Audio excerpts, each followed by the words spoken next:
Hi, today I'm for the new Redmi Note 12 Pro Plus and I'll show you how to activate Quick Launch on this device.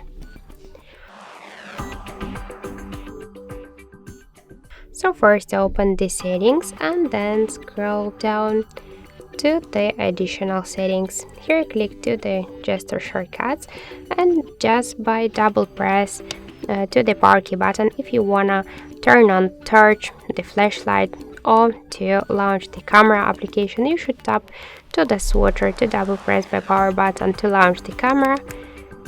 Now we can see that the camera application successfully activated, and also you can turn off this option and to turn on torch with the double press to the power key.